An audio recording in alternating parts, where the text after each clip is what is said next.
Hey everybody, welcome to episode 38 of the Serial Chillers podcast. I am your host Jesse, and thanks for stopping by. On today's episode, we cover the story of Velma Margie Barfield, a little old lady who did a lot of killing. We also welcome back fan favorite Mama Chey and my brother Matt, and across the internet, as always, sitting up on the shelf, co-host Greg. This was a fun one. The family ones are always good for me, and I have a lot of fun doing these ones. So thank you everybody for listening. Sit back, relax, and enjoy episode 38 of the Serial Chillers podcast.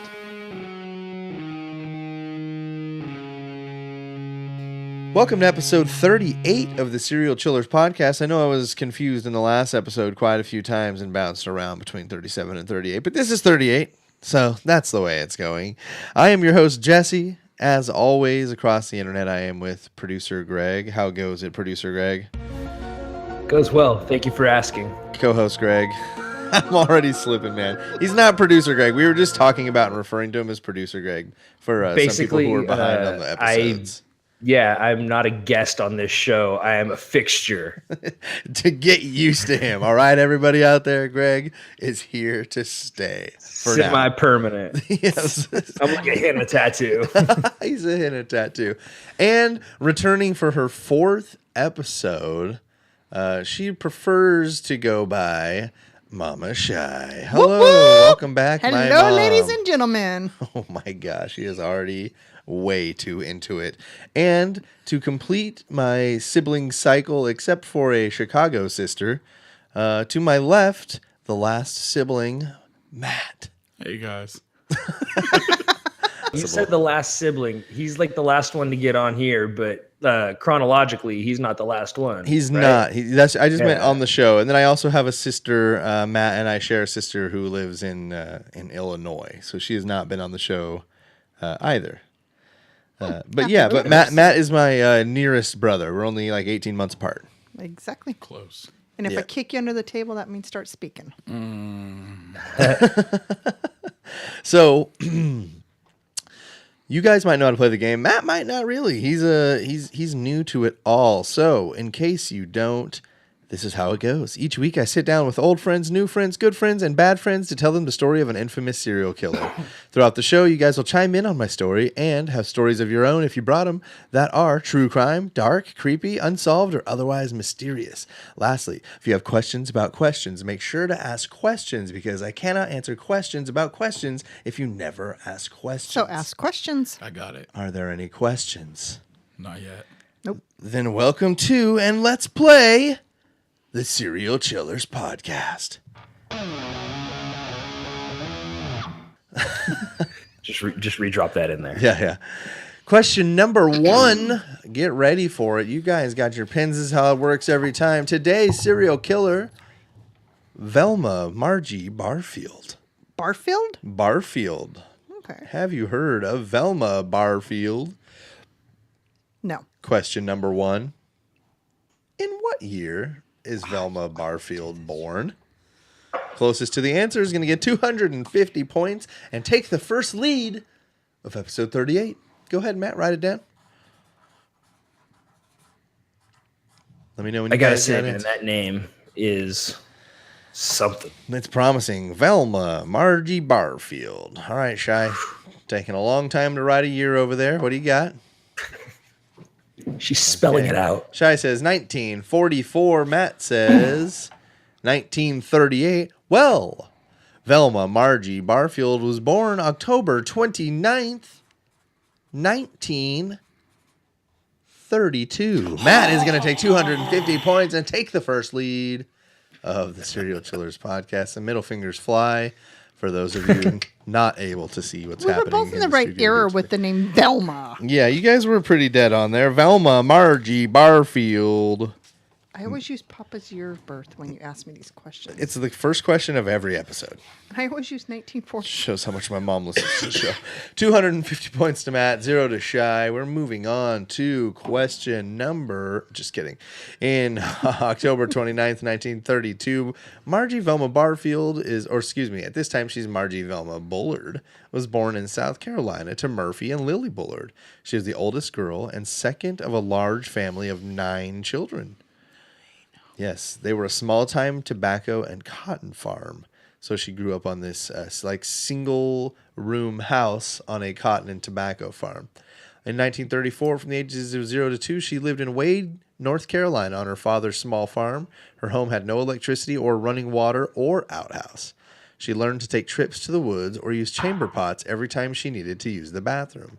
That's gross. So this is we're talking about a 2-year-old learning to Potty in a use the pot. woods or the chamber pot. So, yay, starting off good. 1937, she sleeps in the same bedroom with her parents through high school. Oh, that's her gross. father physically abused her mother and was hot-tempered and went on drinking binges. She feared him throughout her childhood, and there was not a lot of room to get some space. Like I said, this is 9 kids and a mom and dad in one room. So 11 people in a 1-bedroom farmhouse. So there's a bedroom and there's some living room, area, kitchen, yeah. and then that's it. So they all slept in the bedroom?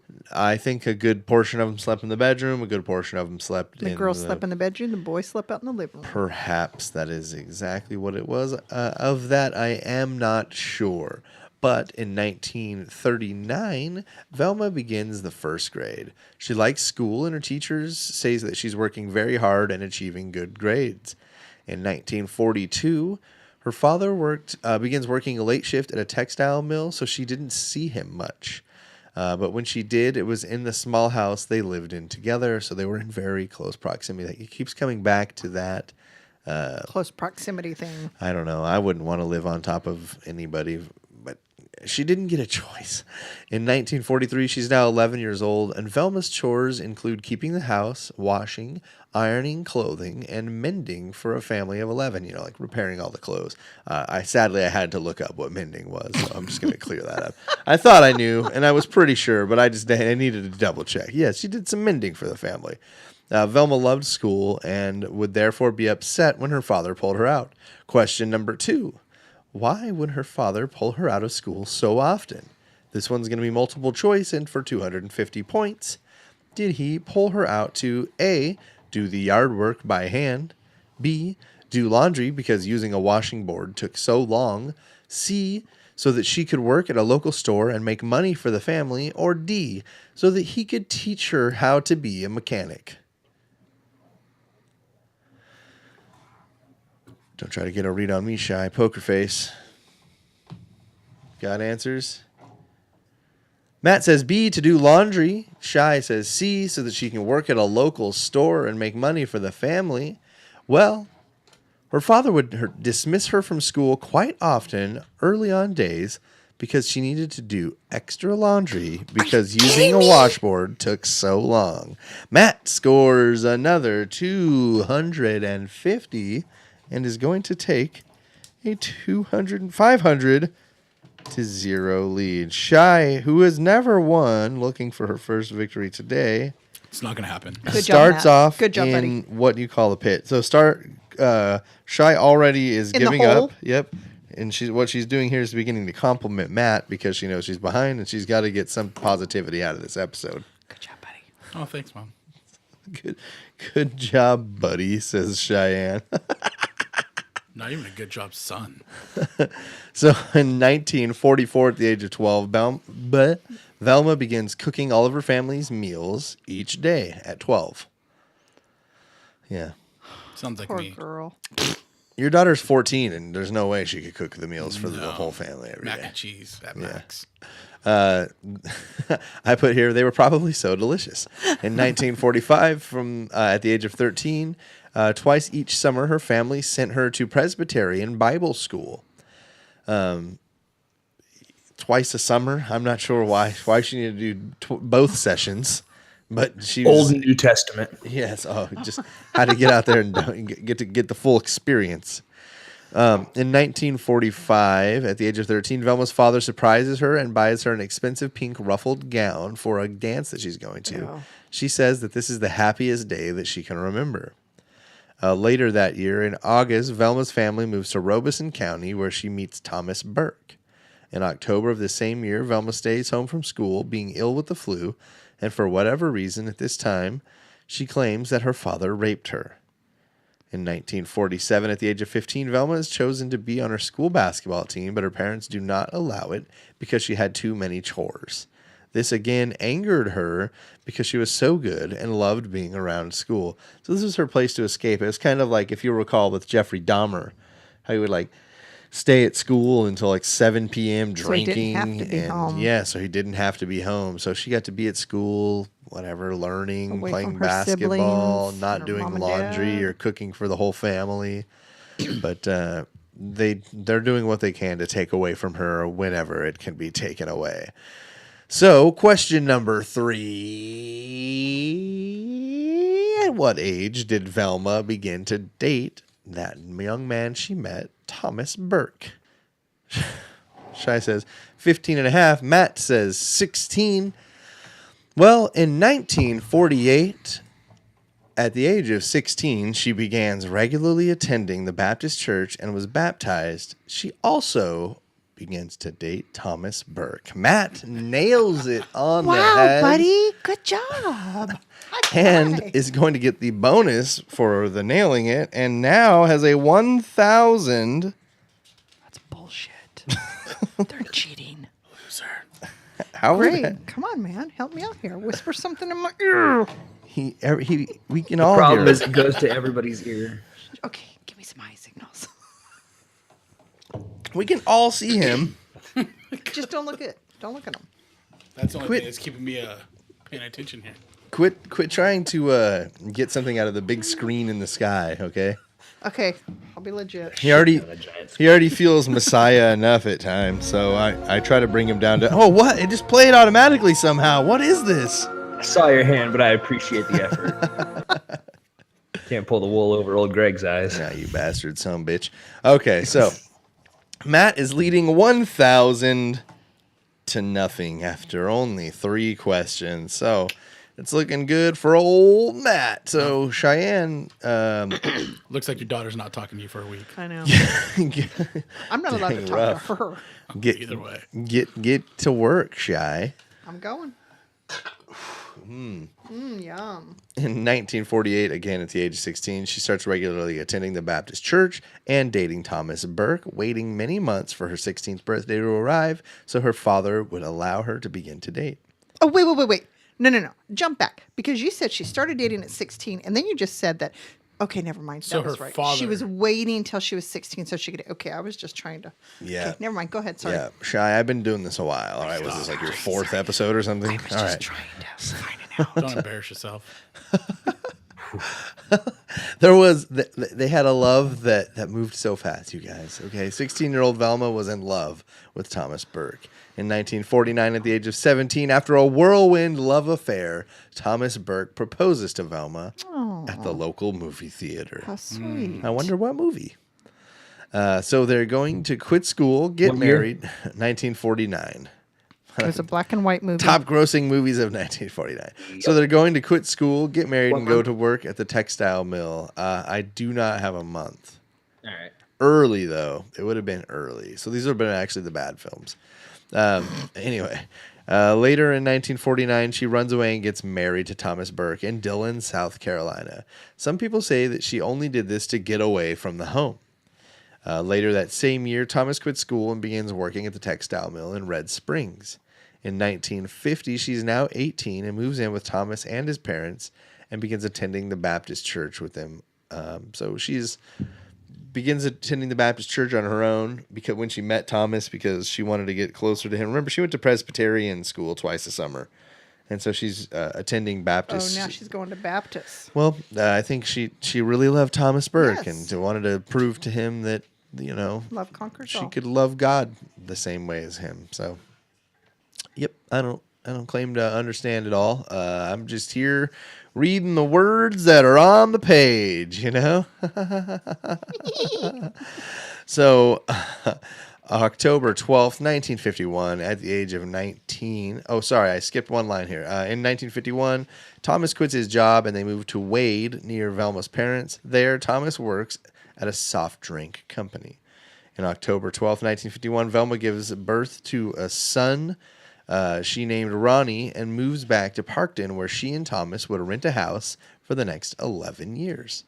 September 3rd, 1953, Velma gives birth to a daughter named Kim, and she begins to go to church regularly with her children, even teaching a Sunday school class. What? You named your kid the same thing Velma named her kid? I know, but I'm just waiting to Psycho. find out when this lady goes psycho. Oh my gosh. So, Velma is, 1955, at the age of 23, Velma is hit as a pedestrian by a drunk driver and is hospitalized. This is where it begins, Shy. Yep, she got hit. While in the hospital, she went through a period of depression. In 1958, she is now 26. Velma begins working at a textile mill in Redford, causing her to see Thomas less often because of their conflicting work hours. In 1962, she's now 30 years old. She begins hemorrhaging and feeling tired, so her doctor performs a hysterectomy. I think this is a very... Traumatic. Yes, and early. And I can't imagine this was a very advanced surgery in 1962. No. Yeah. It is believed that she was never the same after the hysterectomy. There's a very important hormone replacement schedule that takes place after hysterectomy that Velma was not given by her doctor. Oh. In 1963, Thomas's mother gives the couple 1 acre of land outside Parkton, where Thomas builds a 3-bedroom house. So with his own goddamn hands, he builds them a home. Bigger than she grew up in. Yes. For young Kim and that other boy they have, Ronnie. In 1963, she claims to begin having a problem with her nerves because of the surgery, causing her to constantly be tense. She constantly felt nervous and afraid. This is, now they look back and say this is likely due to that hormone imbalance. Mm-hmm.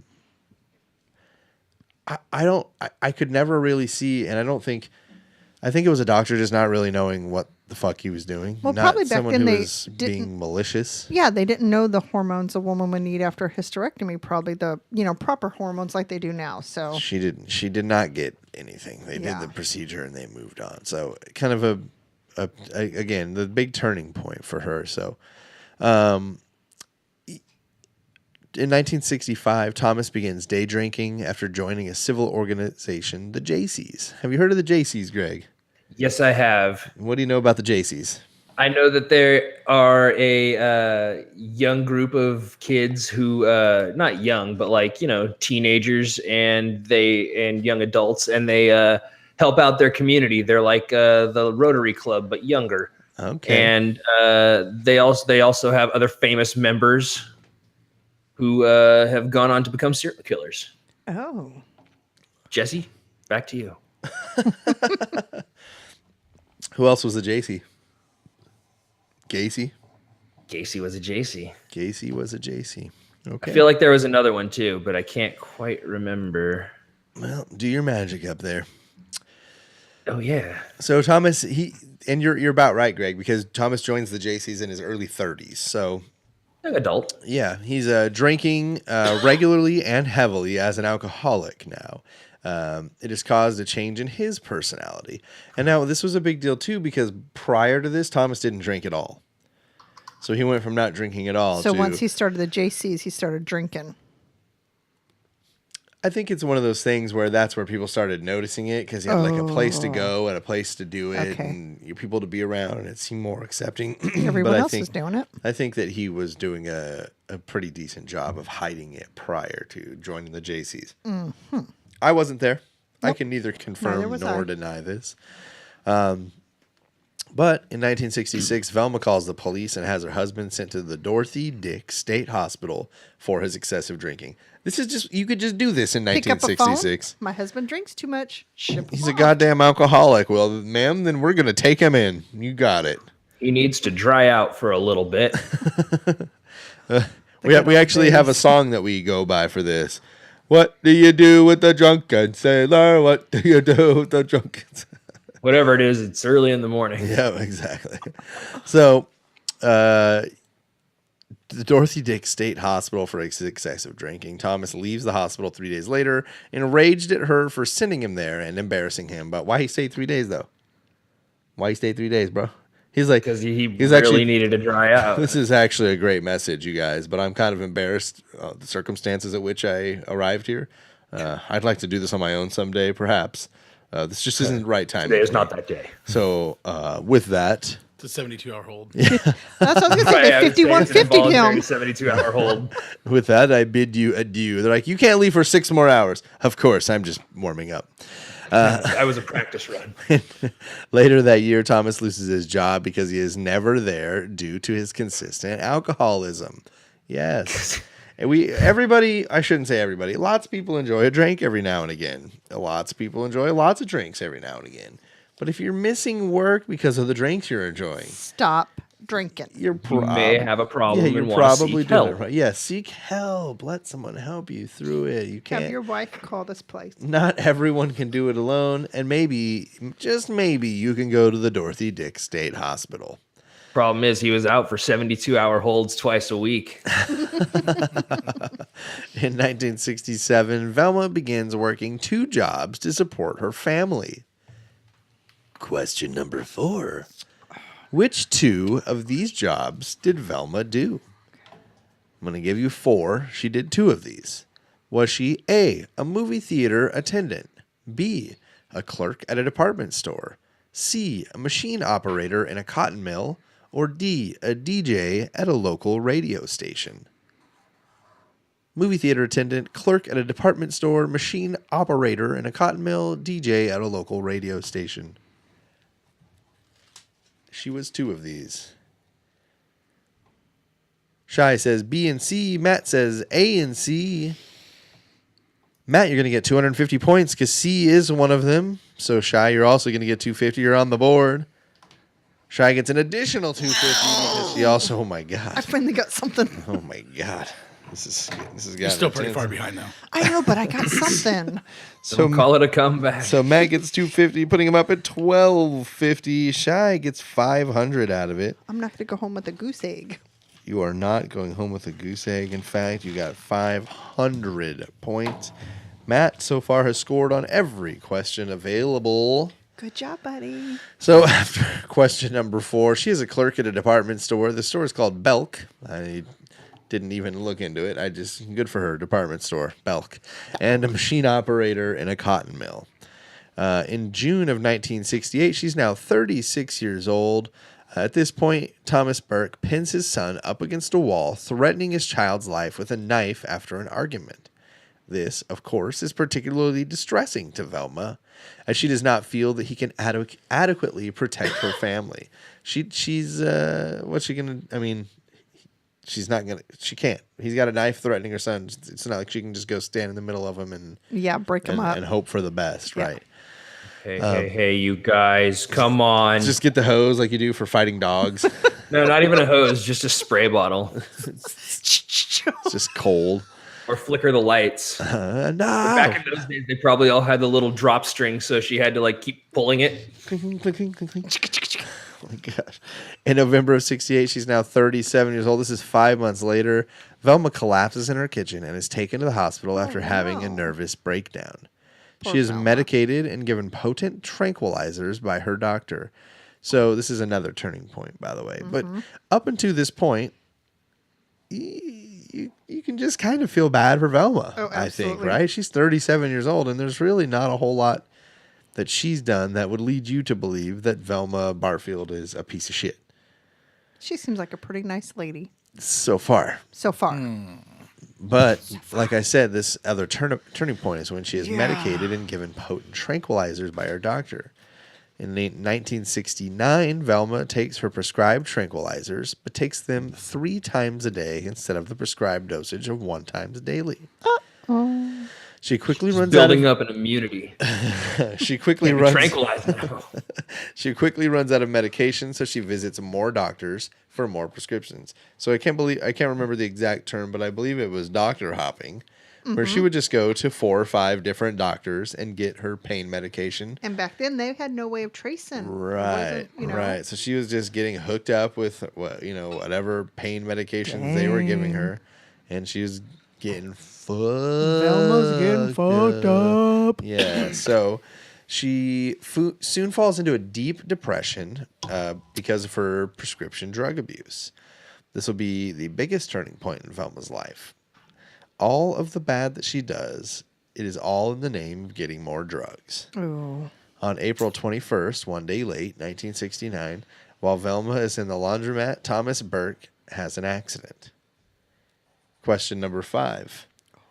What happens to the abusive alcoholic Thomas Burke?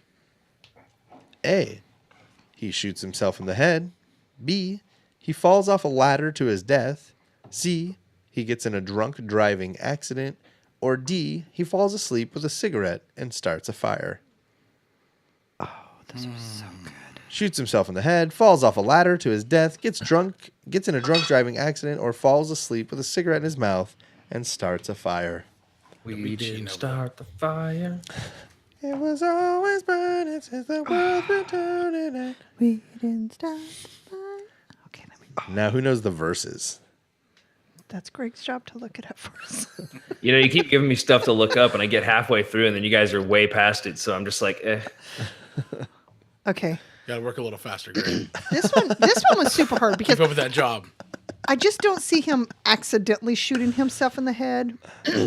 So my I believe they answer- call that a suicide. Well, I know. I don't think he's brave enough to kill himself. So my answer is B, C, or D. So Shai says B, falls off a ladder. Matt also says B, falls off a ladder. I say he fell asleep with a lit cigarette and burned himself. 250 points for Greg because Greg, you go. he drops a burning cigarette while in a drunken sleep and dies of burns and smoke inhalation. In his house, or? Yep. So Velma's out to the laundromat and he's at... That is something that I am afraid of because of stories like that. That guy got dropped from the script early because he couldn't control himself. So now, well, plus now cigarettes are different. They have that chemical in them that makes them burn out after a minute. And that kills you as you're Well, there's that. But this just became an anti-cancer and smoking podcast too, you know? yeah, Sorry, smokers. no, it's you're right. It's gross. So Thomas Burke falls asleep with a cigarette, starts a fire, dies of burns and smoke inhalation. Velma goes to the hospital and is told the news, and the nurse at the hospital in Parkton, North Carolina, gives Velma a shot of tequila to, quote, ease her grief. Along with her tranquilizers. And her drug abuse continues to escalate. November 1969, Velma's now 38 years old, and her co-worker at Belk, the department store, introduces her to her brother, Jennings Barfield, who has emphysema and diabetes and is on the other side of healthy. Perfect match. August 23rd, 1970, she marries Jennings Barfield. So this is 9 months later. She also begins to become... Oh, she marries him and becomes his primary caretaker. I think that's kind of what getting married is, right? Yeah. If you're marrying someone who's disabled. Yeah. November of 1970, just 3 months after the wedding, Velma overdoses on prescription medication and is hospitalized. Sounds like the start of a beautiful love. In February of 1971, Velma overdoses yet again on prescription medication and is hospitalized again for 1 week. Jennings discusses with his family his regret in marrying the prescription drug abuser. I don't think he was really sure what he was getting himself into when he went into I this. needed a caretaker, but maybe not. So on March 22nd, 1971, she poisons Jennings Barfield. No. Question number 6. Poison is going to be her MO for much of this situation. Oh, shit. What poison does she use on Jennings? Is it A, arsenic, B, rat poison, C, cyanide, or D, strychnine? Put strychnine in the guacamole. Shai says B, rat poison. Matt says B, rat poison. Well, She was a little more intense than that because she used arsenic. Yes, so no points to anybody on that one. It's still Matt 1250, Shy 500. And Greg's got 250 also. So. Yep, Greg, congratulations on that. Great discount. Operation Don't Get Shut Out. You engage.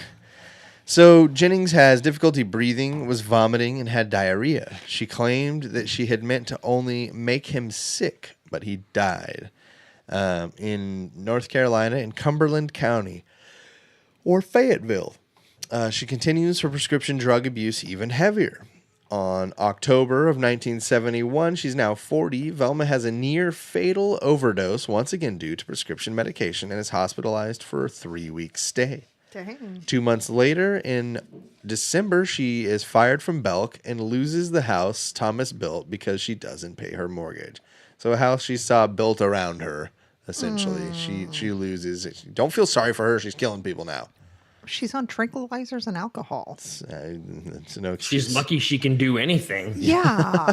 Poor Velma. What? You stop. You're Don't sympathize with the going that way. monsters. Yeah, I know. I have a weird sensation about the fact that my mother, who's not far in age from Velma Barfield during this part we're talking about, is like, oh, this poor woman just out here murdering people. I get it. It's I totally not. get this. So you know when Dad goes, it's Not. Yes, not I'd like what's you to take happening his here. blood for strychnine. They're not saying you're gonna do it. They're just saying maybe take a look. Maybe I could. Maybe I couldn't. So I wouldn't. she's fired for not paying her, or she's not fired. She is Evicted. loses her house for not paying her mortgage. In April of 72, her father dies of lung cancer. On February 7th, 1973, Velma moves back into her mother's home. Hey, I was negative 14 that day. Yeah. 1973, Velma overdoses on prescription medication and is hospitalized for a Again. 2-week stay. I believe that's 5 if I'm counting correctly. October of 1974, at the age of 42, Velma takes out a $1,000 loan in her mother's name by using Lily's home as collateral and forging her signature. That's going to go bad. This one you can look up pretty quick, Greg. Give me $1,000 in 1974 dollars. Oh, copy that. Velma takes out another loan in her mother's name for $1,000 just 1 month later. Velma writes 5 bad checks on a closed-out account of Jennings Barfield. At this time, her mother is noticing checks going missing and similar items. $5,336.02. So, I mean, she essentially took out $10,000 $10,000 loans over 2 months. That ain't cool, man. Nuh-uh. In December of 1974, Lily receives an overdue notice from the loan company. What? I didn't take out $10,000. Well, $2,000 of the loans, right? So, question number 7: what is Velma's reaction to learning her mother is aware she is stealing her money? For the first time in her life, she fesses up to what she's done. A. B. This time, she tries to kill herself. C. She just runs. Or D. She kills her mom. Does she have the balls? Does she fess up? Does she run? Or does she try to kill herself? Got yours? Mm-hmm. Got you over there, Shy? Shy says, what is the bottom one? The bottom one, yeah. She kills her mom. Matt says she tries to kill herself. Well, December of 1974, a week after the overdue notices arrives, Velma purchases a bottle of poison in St. Paul, North Carolina, and gives a dose to her mother, who then begins complaining of vomiting, cramping, and diarrhea. Yes!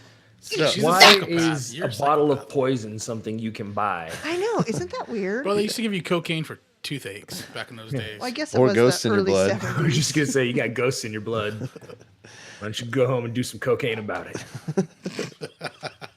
all right, so Shy is inching Not back mine, into but this anybody thing. listening, I didn't write that. Shy has got 750. Matt has got 1250. Let's see if you've got enough time, though, Shy. How many questions do I have written into this? That's it. I won. It's okay if Matt wins. I mean, he's a good There guy. is only one more. Make it but 500.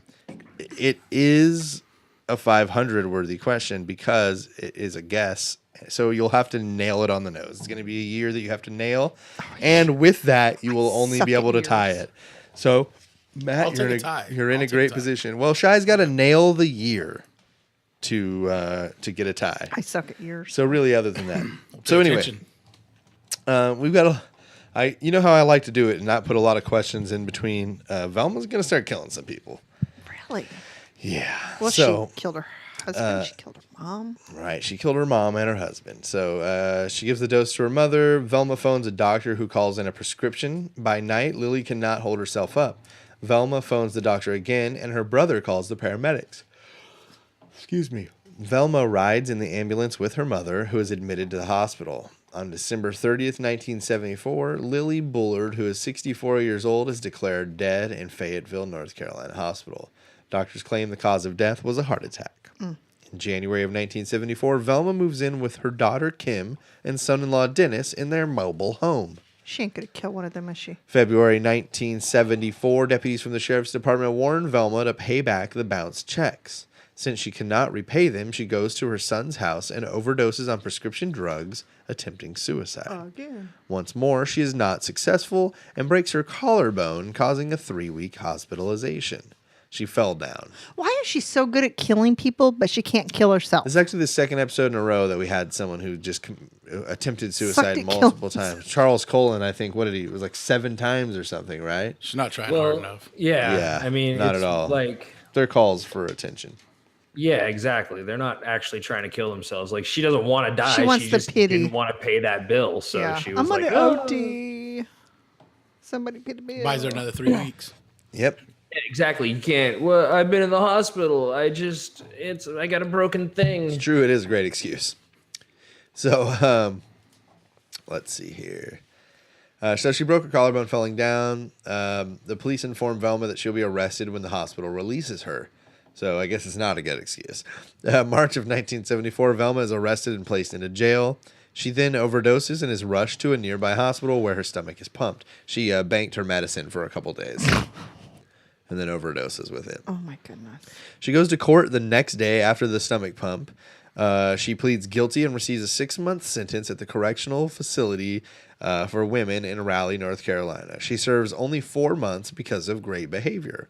Velma has agreed to an autopsy of her mother, and results come back with no indication of poisoning. Huh. How big are your lady balls?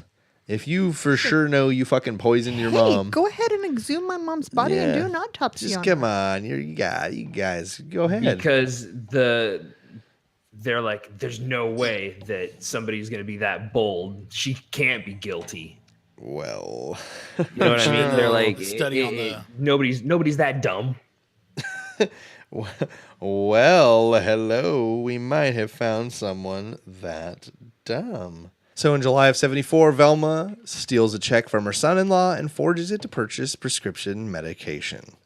Kim, her daughter, calls Velma's multiple doctors and asks them to stop prescribing Velma pain medication.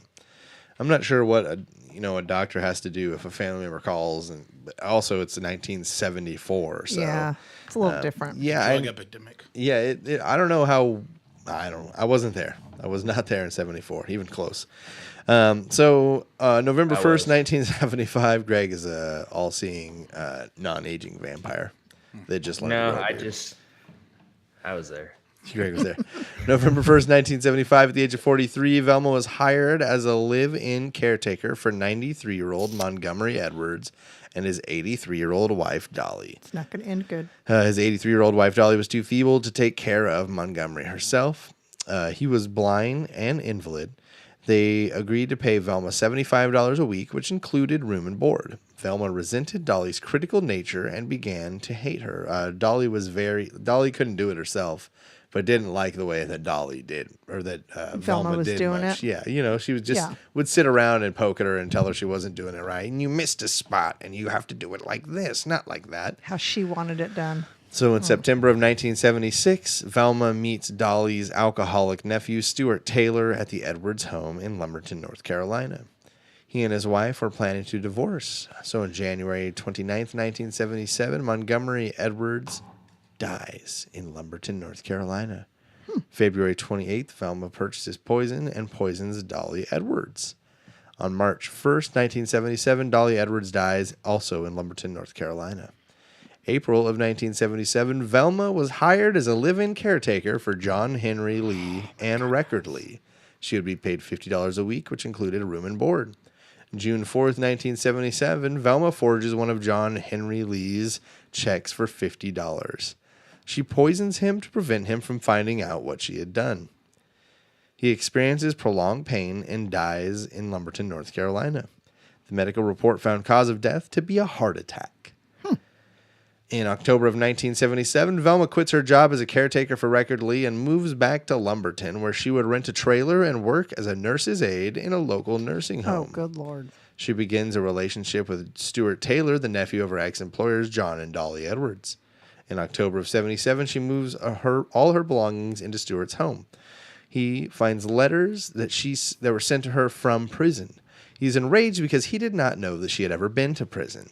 They fight about this, and he claims that he is going to expose her to everyone. In response, Velma steals one of Stuart's checks and forges his name. Later, in December of 77, she's now 46 years old, she undergoes breast surgery to remove a portion of her left breast. This was elective and not by the recommendation of a healthcare professional. She steals... Huh? Yeah, she had an elective mastectomy. Okay. Yeah. In December of 77, Velma buys a bottle of poison because she plans to poison Stuart to prevent him from finding out what she had done. In December, later in the month, Velma and Stuart attend the Rex Humbard Gospel meeting. During the meeting, Stuart fell very ill. When they return home, Velma phones Stuart's stepmother and daughter to inform them of his illness. After 3 days of pain and suffering, Velma calls the paramedics and follows it to the hospital. On February 3rd, 1978, Roland Stuart Taylor is pronounced dead in Lumberton, North Carolina. Velma agrees with doctor's suggestion on performing an autopsy. In March of 78, Stuart's autopsy report reveals the cause of death to be A heart attack. arsenic poisoning. Ooh. I was just fixing to say, is no one going to connect these? That's a lot of deaths for one woman. On March 10th, 1978, police arrive at Velma's home and bring her to the Robeson County Sheriff's Department for 3 hours of questioning. On March 13th, 1978, Velma attempts suicide by prescription drug overdose, but her son intervenes. Apparently, she was like trying to swallow a bottle of pills, and he smacked it out of her hand. That's what because I wanted to know what it meant that her son, like, did he gag her and make her puke, or like how did he intervene? And it was like she was trying to, because apparently in the 70s, it wasn't like today. Like if you had pain pills, you could take them into jail. Like, yeah, you have medicine, duh, you can have it in jail. Like, fuck, Yeah, nobody would abuse that. Yeah. You have a prescription. Yeah, exactly. So. For this heroin. It turns out, yeah, you could abuse it. So, Velma offers a confession in March of 1978 without presence of an attorney and is brought to the female section of the jail. On March 13th, 1978, her attorney fills one of her prescriptions and brings her additional antidepressant drugs at her request. 2 hours later, the bailiff brought her more prescribed medication. On March 15th, 1978, Velma is sent to Dorothy Dix State Hospital in Raleigh, North Carolina for a psychiatric evaluation to determine her mental competency to stand trial. We've come full circle. She sent her first husband to Dorothy Dix for being an alcoholic, and here she is having her mental competency to stand trial for murder evaluated at the very same hospital. She is in the hospital being evaluated for 5 weeks. On April 19th, one day early, 1978, she goes back to a Lumberton jail where she experiences depression and often contemplates suicide, which she wouldn't be able to do. In July of 1978, while in prison, Velma heard a program by evangelist J.K. Kinkle. She accepted forgiveness and found God. Again, I guess. On November 23rd, 1978, Velma's trial begins in Elizabethtown, North Carolina, where she is charged with first-degree murder and death of Stuart Taylor. She never confessed to poisoning Jennings, but did confess to poisoning her mother, Dolly Edwards, and John Henry Lee. November 30th, 1978, Jury reached a verdict of murder in the first degree and recommended the death penalty. Velma was taken to the Correctional Center for Women in Raleigh and is placed on death row. February 3rd, 1979. She's now 47 years old. Her original execution date is this February 3rd. She receives a stay. In June of 79, Reverend Hugh Hoyle becomes Velma's minister. In September of 1980, the state Supreme Court refused to hear Velma's appeal. Later that month, a new date is set for Velma's execution, and she receives a stay. On October 17th, it is a new date set for execution, and on that day, she receives another stay. December 12th, 1980, the same thing happens. In 1981, she is now 49. Velma began correspondence with Ruth Graham, Billy Graham's wife. Their daughter, Ann Lotz, would visit Velma in prison. Apparently that's how you want to get tied in. I mean, if you're trying to, seriously, like if you're trying to get into heaven, like last minute like that, straight to the front of the line is where you want to go. Because even if they're like, nah, but you can have back cuts, you're still pretty far up, you know? Behind the Grahams, please. But Billy Graham is in now, so they're not getting that cuts. Well, that's what I'm saying. Like, if she had played her cards right, she'd be like, boop, right there behind him. Yep, she was in it to win it. Like, just when they let a whole group of people in, and you just kind of wedge your way in the back. And all right. So, in 1981, prisoners refer to Velma as Mama Margie because she was older and would mentor her younger fellow prisoners. She called them her adopted kids. In fact, that's what I wanted to show you guys. Shai, you're probably gonna not like this because you like Velma Barfield, but I just got a little 3-minute clip here of Velma. Velma Barfield was convicted and sentenced to die in 1978 for the poisoning death of her boyfriend. She also admitted poisoning 3 other people, including her mother. Barfield had been awaiting her sentence in the Women's Correctional Facility in Raleigh. But last week, for security reasons, say corrections officials, she was moved to Raleigh's Central Prison, where she is the only woman prisoner. She now waits in virtual isolation in a cell just across from the execution chamber, a constant reminder, she says, of her likely fate. It's total, isolation from everybody that I had been with for almost 6 years. The first week I was here was the worst week that I have spent. Everything Barfield says drugs led her to prison. She became addicted to tranquilizers, she says, during a rocky period in her life. The last 10 years was just like that. Years of a drug nightmare. Days of not knowing she's an who adorable you little are old lady. or what you've done. She is. Her attorney would not allow her to say whether she knew what she was doing when she committed her crimes. But once confined in prison, Barfield says, she found God. It's her relationship with God, she says, that has enabled her to survive her confinement. Living in prison every day is a struggle, even at its best. And I know that without him and his strength that has sustained me, I couldn't have made it even thus far. Yes, hail Satan. Now, drug-free, a repentant Barfield says she regrets the pain she has caused others. I'm sorry for the hurt that I've caused so many people. Today, if it were possible, I wish that I could take every bit of hurt on myself. I believe her. No. Because I believe her because drugs do this to people. When you get hooked on this shit, sometimes you just go a little loopy because, especially in her case, not that it was okay what she did, but she had so many doctors giving her so many pills that she just... I don't disagree with you because I watched that clip a lot. Yeah, My counter argument to that, though, is there are a ton of people on prescription drugs, and they are not murdering people. Absolutely. I mean, I get you right there, Greg. Totally I know a get ton you. of people who do drugs, and they're all right. But this lady just looks so sweet. I mean, I would hire her to take care of my grandma. You know, some she people looks... say Ted Bundy was just so handsome, too. And Jeffrey Dahmer was a sweet feller, you know? What were you going to say, Matt? I don't know. Oh, okay. Now, Matt's going to hire to take care of me. Why do they always find Jesus in prison? Yeah. Because they feel guilty. There's a lot of Jesus in prison. It's that guilt. I just don't understand like where their logic is. Like, I just murdered people for the last how many years? That's okay though. God loves me for Exactly. all my imperfections. Yeah. Even though I murdered people, I just sent his children home sooner. Like, where do you get off? Where Oh, do you yeah. get off is right. Well, the big thing with this was before her, we keep saying that she's receiving a stay. There were like prisoners who had like essentially gone through and been with her and gotten out, and there were prison guards and there were prison officials who had all seen the work she had done in like helping young women who had come through the prison, and she truly was. She became like, a mentor. Yes, she like, she had the death penalty on the table, and all of these people essentially went to bat saying like, yeah, she should stay in prison for her whole life, but you shouldn't kill her. Like, there's a use for her. Like, we have a use for her here. Okay. So My question is, how did she get into the whole co-ed prison program? Because Yeah, that did throw me. She was in a men's prison, or well, I think it was a mixed.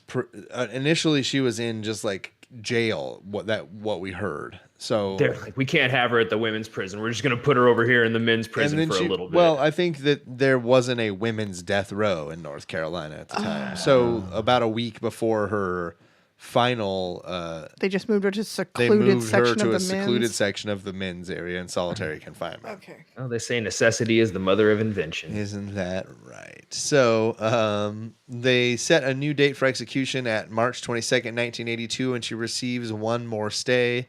We're moving it on to October of 1983. She's now 50. The U.S. Supreme Court again refuses to hear the case.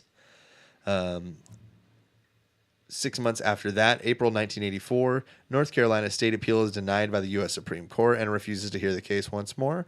Upon reconsideration, Chief Justice Warren Burger granted a stay of execution that was dissolved in August of 1984. Her attorneys argued that not guilty by reason of insanity.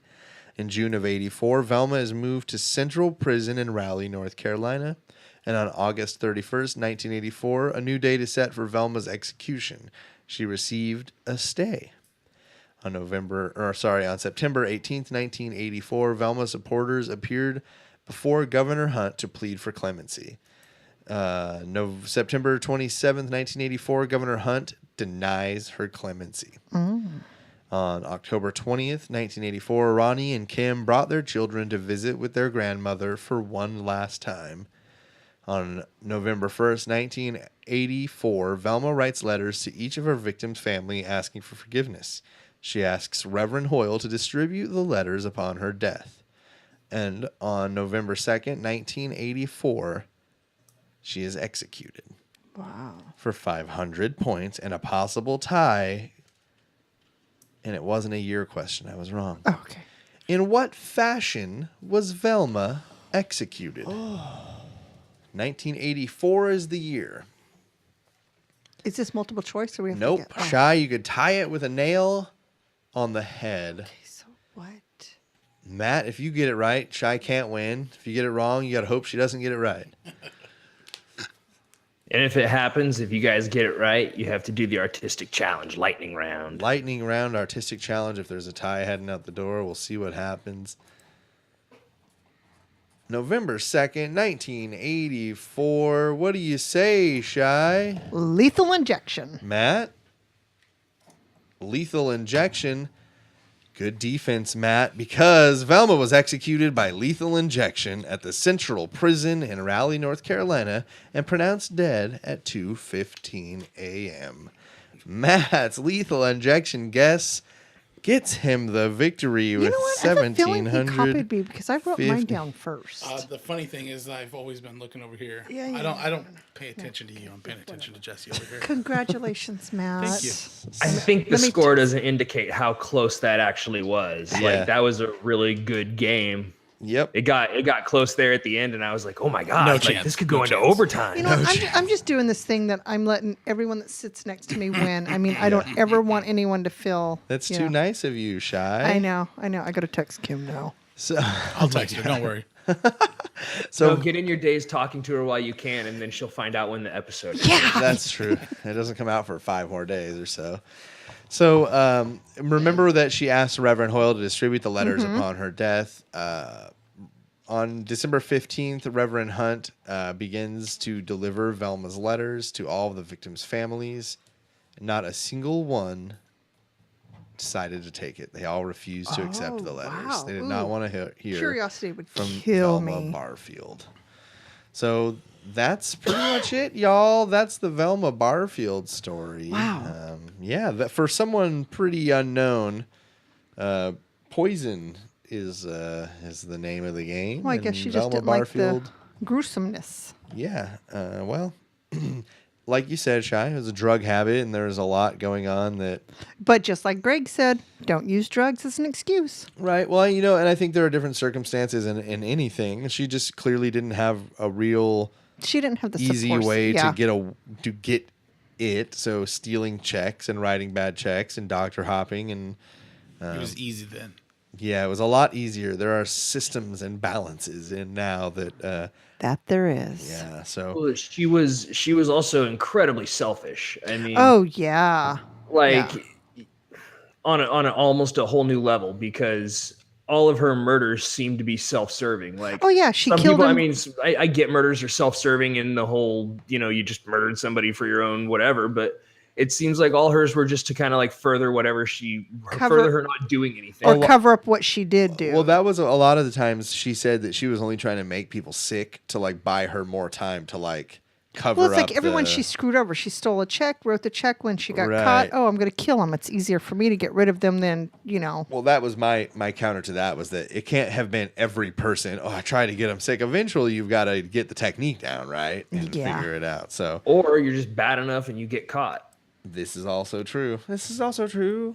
So that's pretty much it. Is there anything you guys would like to throw out there or end with? Shy 0-4 now. 5. Oh, and 4. 0-4 Look for at me. Shy. It's okay. Matt, anything you want to say? Throw out there. Doesn't have to be about Velma Barfield. Congratulations on your victory. Congratulations, buddy. The one and only you when we first started, you said I'm new to all this. I did listen to one episode, Okay. and it was the Jeffrey Dahmer, So Matt has So- definitely at least listened before. and it was all the way from Fresno to Monterey Bay. See, we took him. We went on a journey with him. You were there for Jeffrey Dahmer too, Greg. So you got to hear some Greg on that one. It's weird. Dad listens to the ones when we travel, too. Yes, you hear that, bro? Our families are listening. And I can tell you that we use a lot of Jeffrey Dahmer connections in the house. So When something pops up, it's like, oh, Jeffrey Dahmer. anything for you, co-host Greg? That startled me. Jesus Christ, it got real loud this time. I think I got it all under wraps over here, man. Yeah. I'm pretty sure. You did a good job there, Greg. Thanks. just It's fun Velma. being up on the shelf. Yeah, Elf on the shelf. Greg on the shelf. Greg on the shelf. Yeah. Well, if that's it. That was all for Velma Barfield. Thank you, Shy and Matt, for coming out and hanging with me late. Thank you, Greg, for sitting on the shelf across the internet as always. And thank Got you, it, everybody, for listening to episode 38 of the Serial Chillers podcast. Bye. Have a scrumptious evening. Scrumptious evening. I got pizza rolls in the other room that I've been neglecting because I've been in here.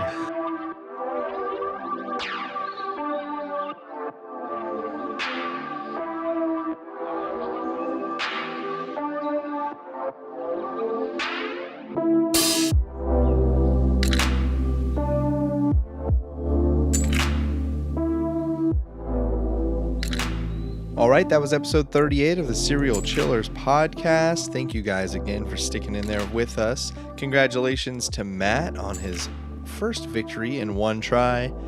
Mama Chey falls short again. Maybe next time, Chey. Maybe next time. I kind of want to shorten up the outros a little bit here for you guys. All of the references, all of the articles I use, any of the videos I use, I'm going to always have those on serialchillerspodcast.com. So instead of running down this list and going over those individually, I'll kind of skip it. If anybody wants to reach out to us with ideas or criticism for the show, or they want to pitch an episode, you guys can do it in so many ways. Facebook is Serial Chillers Podcast. Facebook group is Serial Chillers Podcast. The Instagram is at Serial Chillers Podcast. Twitter is at Chillers Podcast. Email is serialchillerspodcast@gmail.com. You can call or text 1-805-666-2513. You can buy merch at serialchillerspodcast.threadless.com. There's t-shirts, there's mugs, there's notebooks, there's a bunch of cool stuff. serialchillerspodcast.com. Again, talked about it every week. That's where all the references, that's where all the citations, and the entire outline will be there. So visit serialchillerspodcast.com. And lastly, the Patreon. You can donate as little as $1 a month for 1 month. If you think the show deserves anything, if you think we work hard enough to possibly put a little bit into it, Patreon is for you. If you want to get something out of it, that's definitely going to be serialchillerspodcast.threadless.com. Get some merch and feel like you're helping the show at the same time, because you truly are. So Velma Barfield obviously lived a tough life and had some extenuating circumstances, but in the end, it will almost always be the stance of the Serial Chillers podcast that they murdered people, lots of people.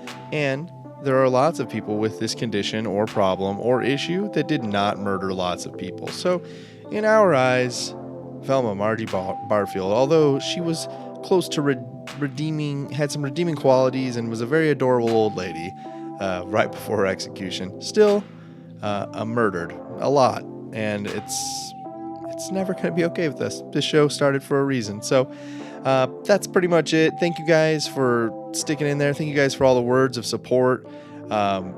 It's been an amazing ride, and I can't wait to keep it going. Also, all of the music was done by people we love. The intro was done by co-host Greg, and the outro was done by my brother Clay and his group Panic Club. You can find them at soundcloud.com/Panic CLVBXO. Enjoy that and enjoy the outro. And remember, don't talk to strangers.